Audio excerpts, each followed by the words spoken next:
Welcome back, ladies and gentlemen, to the World Championship Series. It's time to kick off the second half of our broadcast with America. I'm Nathanius, joined by In Control, who is out of control when he looks at these American groups. That's right. I get so excited about that. And you tell me there's 3 Zergs in this group and 1 Darren? I know ZvZ is. You're putting in cake. That'll be fun. It's good to see, and this is what's so great about the WCS Challenger. We're entering in, our first match will be Scarlett versus Kane.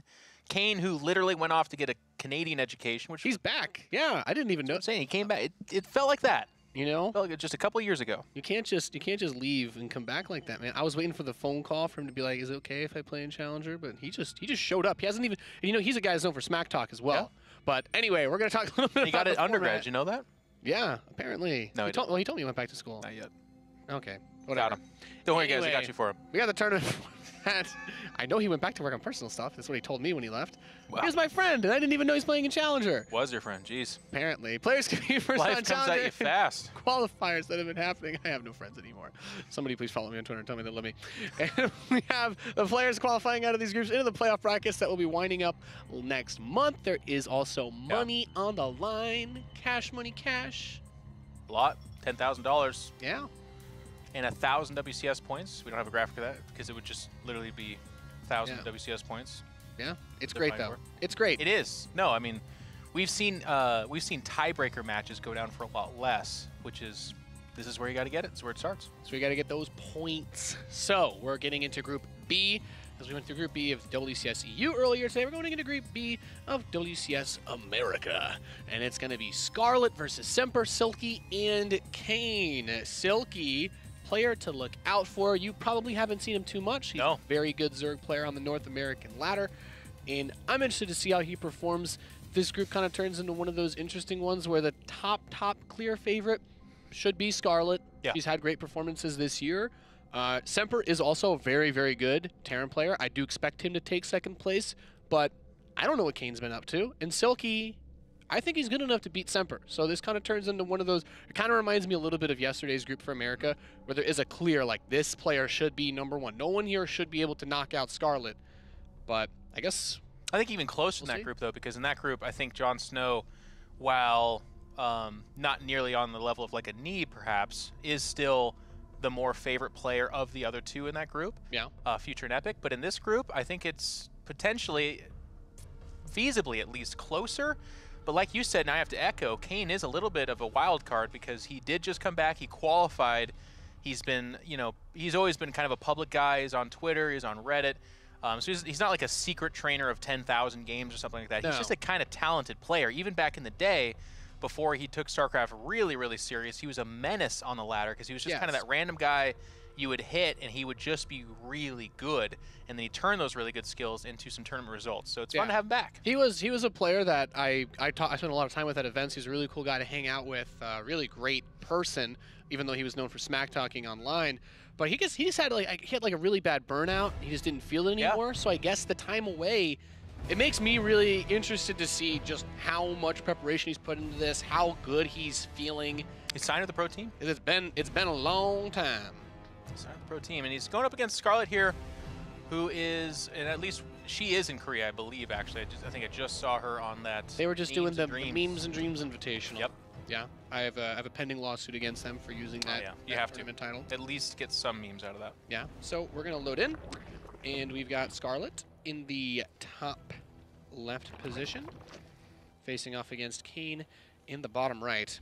And I don't know, couple of Canadians. I don't know what Fear Dragon did, but I can't middle mouse drag scroll, which is going to turn this into the worst observed game of StarCraft you're ever going to see in your entire life. I don't know if he unbounded as a joke on me before he walked away, but I can't do the smooth panning thing. You know, so this is going to be weird. A lot of people talk about trolling, and they almost never mention Fear Dragon, but they probably should. Yeah. He probably walked away. He's like, well, you're not actually going to be able to use probably the most important button for an observer. Good luck. Scarlett having won $250,000 by slaying nerds in the game of StarCraft. Not bad. Kane, not quite that, but $27,000 will buy you one of the nicest Honda Miatas out there if you go that route. Yeah. And this is unsurprising. We know that Scarlett likes to play aggressively. I mean, she's BFFs with no regret. But Kane was also known for this sort of play. And I think that Kane actually talked to Scarlett a fair bit when he was playing a lot. So it makes me wonder what the communication level is. Like, I don't know, what part of the circle is he? Like he rescinded his membership in the StarCraft pro scene. Yeah. Who does he still know? Who let him in, you know? Those North American players, they're pretty friendly, they're pretty cliquey, they're all together conspiring. But, you know, they've competed against each other for a while now. Kane, interestingly, does scout the top of that to see if there's kind of like earlylings coming. So I think he was hoping to have the more macro approach to that opening, but it's going to swing around to the side. They're actually both doing almost exactly the same thing. If you look at the production tab, it's very close. Yep. Fear Dragon would use the word literal here. Of course, I won't do that because that's silly. But are they not literally doing it's almost literally the same thing. Yeah. Yep. So the Lings are going to come in for Scarlett into Kane's base on. Sorry, my ability, I can't smoothly pan, so it's just going to look... You're observing us trash. It's just going to look terrible.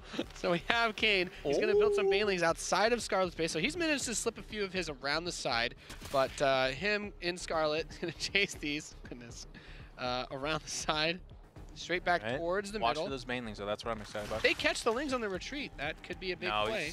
I think he's going for more than that. Gotta. Look at the mineral line. Get up there, Nate. Scroll up there. These banelings run. Not going to hit too much. Yeah, well, you need there's no follow-up. Yeah, but what if there was a follow-up? What if? Well, he has to deal with the banelings that Scarlett's putting outside of his base. He tries to morph a baneling, and that one is going to get grabbed. This is so uncomfortable. It's ZvZ when it's just like baneling and Ling kind of waddling back and forth. When it's two really good players, I just the entire time am just so uncomfortable. Yep. But this is why I don't like this. This specifically is why I do not like playing Zerg, because this right here is the only thing in the world that makes me more nervous than watching 6 of my Cyclones A-move 6 of the other guy's Cyclones. Who's gonna get it? You just don't know. You ever done a Phoenix versus Phoenix battle yet, Nate? Yeah. Well, I researched in the school of Roddy, so I don't even get warp gaze. So I usually do win those. Roddy taught me one thing, and it's that Protoss mech is a thing, and it works. Ugh. All right.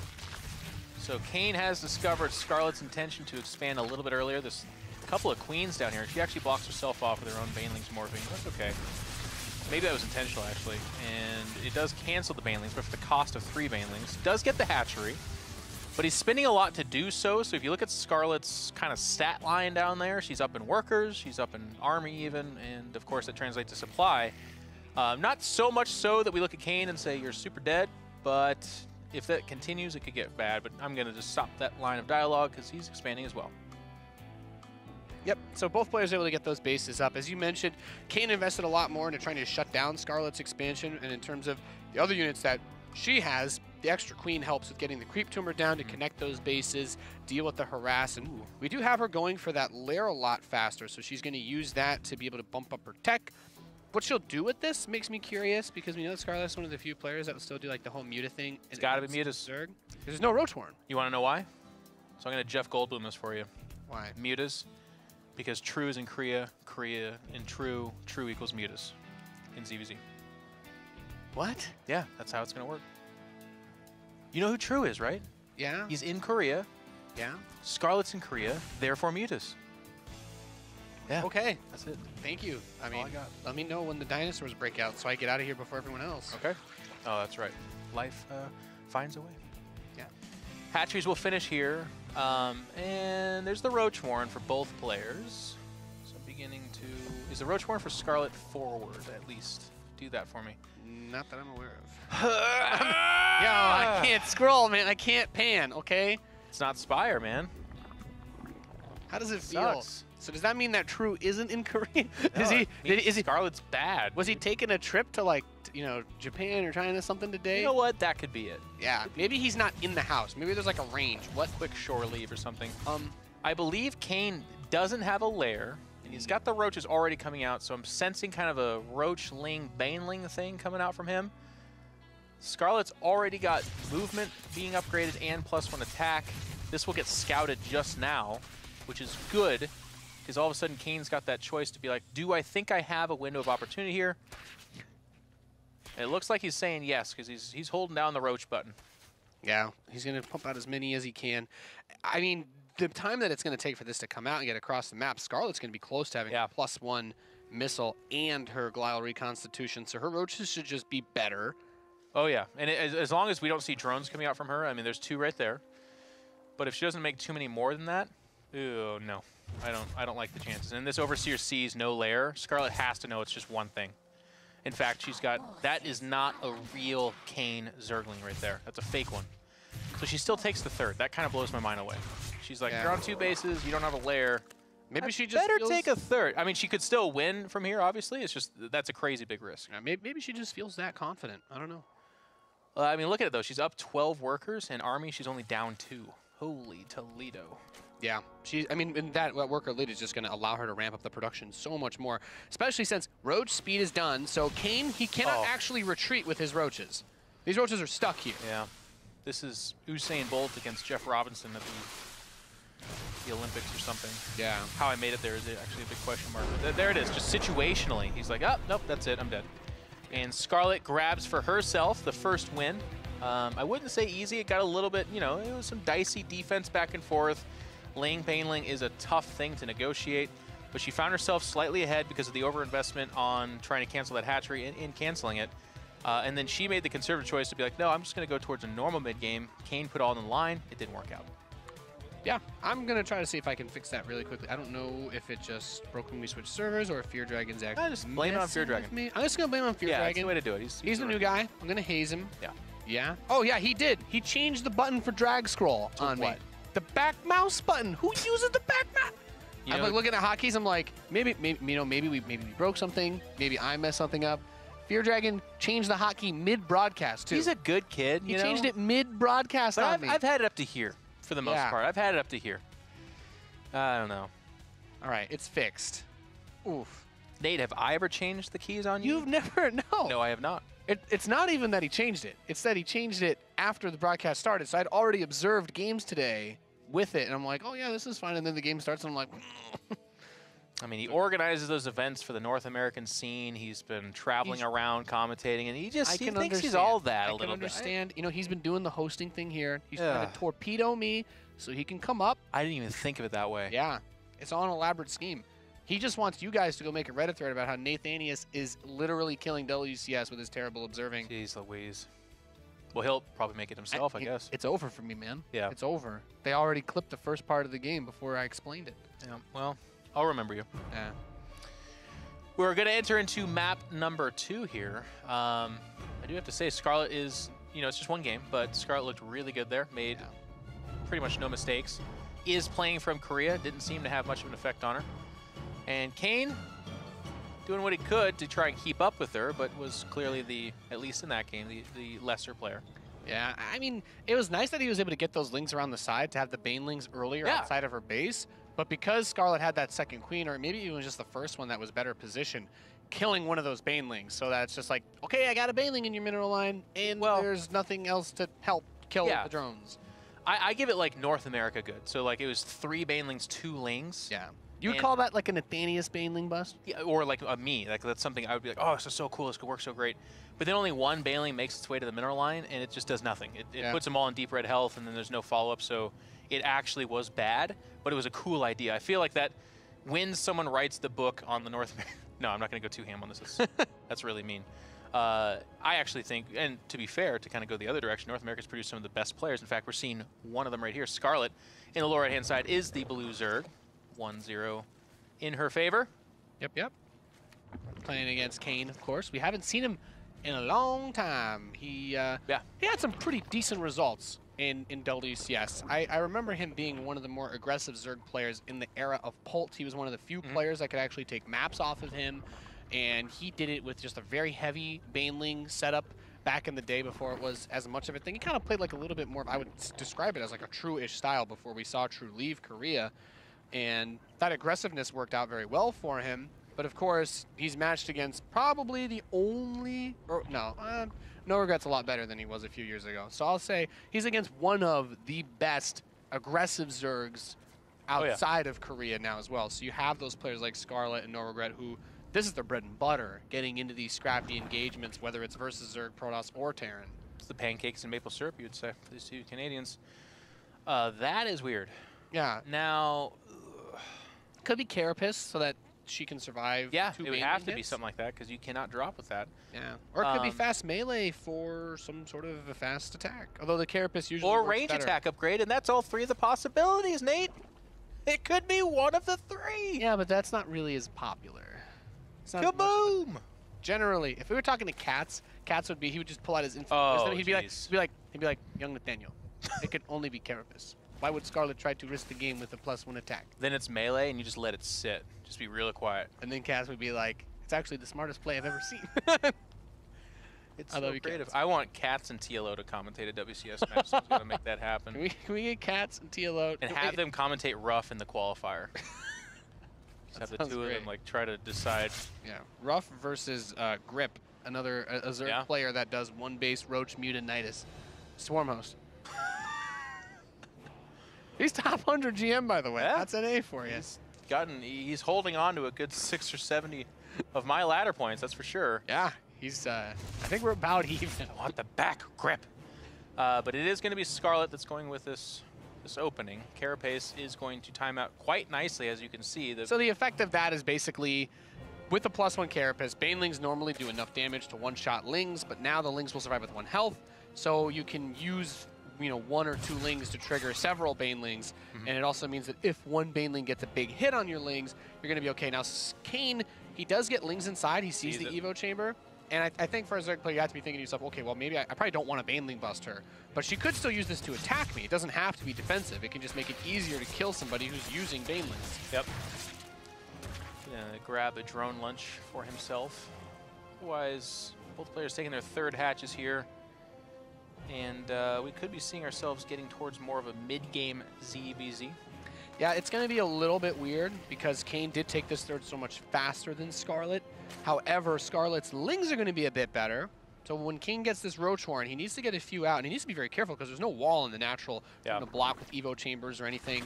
So the Lings could choose to go for either base since there's no creep spread to help move the Queens between them. Yeah, good call. Here come those Lings. It is drones behind us, though, so we know that Scarlett's not really leveraging going for the kill on this 3rd base, but more of just kind of a trade. And she's going to back out there.